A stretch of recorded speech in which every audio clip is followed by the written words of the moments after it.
오늘 여기 바다 한가운데는 뱃사람으로 말하면 어렸을 때부터 잔뼈가 굵었던, 바닷가에서 자라서 바닷가에서 노젓는 것 배우고 그러한 풍랑 수없이 견뎌냈던 자가 누굽니까? 베드로입니다. 베테랑 중에 베테랑이 오늘 여기 풍랑을 만나 고난을 당하고 있습니다. 어렸을 때 갈릴리 바다에 잔뼈가 굵은 이들에게 있어서 누구에게도 배 모는 것에 대해서만큼은 뒤질 수 없는 사람들이었습니다. 그러나 그 풍랑 앞에 속수무책입니다. 우리가 죽게 되었다고 유령이라 부들부들 떨고 있습니다.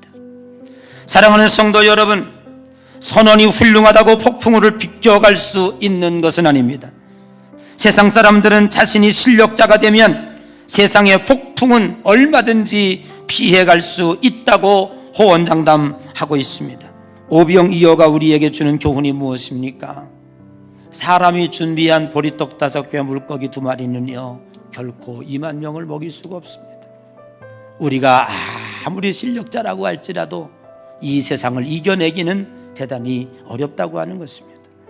베드로는 예수님이 명령을 내리면 물 위를 걷는 것에 대한 목적이 있는 것이 아니라 예수님이 명령을 내려서 자신을 걷게 할 때에는 파도가 잔잔해지고 바람이 전혀 없기를 기대했습니다.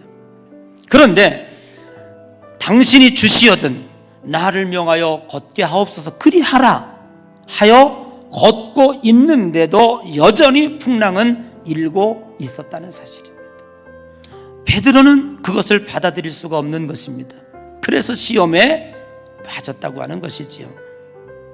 오늘 우리가 신앙생활하면서 여러분 예수 믿으면 아무 문제가 없을 것이다. 예수 믿으면 탄탄대로일 것이다. 기도만 하면 보물창고가 활짝 열릴 것이다 라고 기대할 수 있습니다.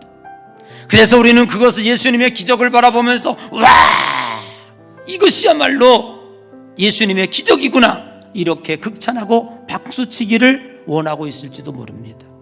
그러나 세상은 그렇지 않습니다.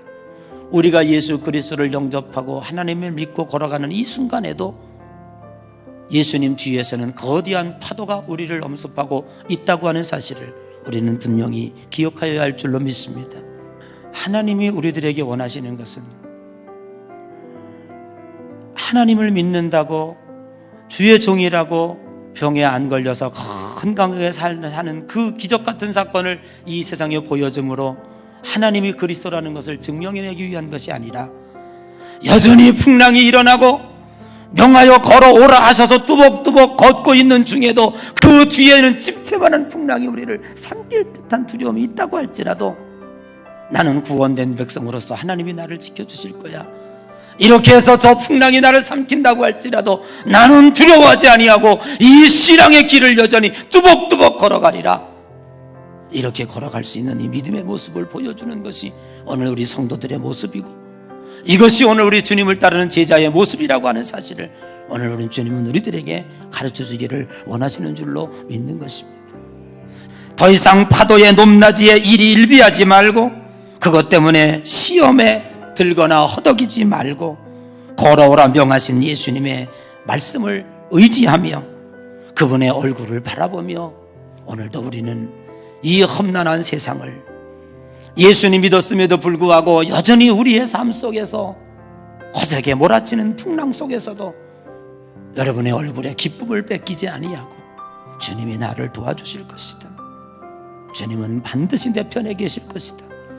세상은 세상으로 끝나지 아니하고 저 영원한 영생 천국이 준비되어 있다고 하는 그 영생의 기쁨을 가지고 오늘도 한 걸음 한 걸음 믿음으로 살아가는 귀한 여러분 되시기를 주님의 이름으로 간절히 축복합니다.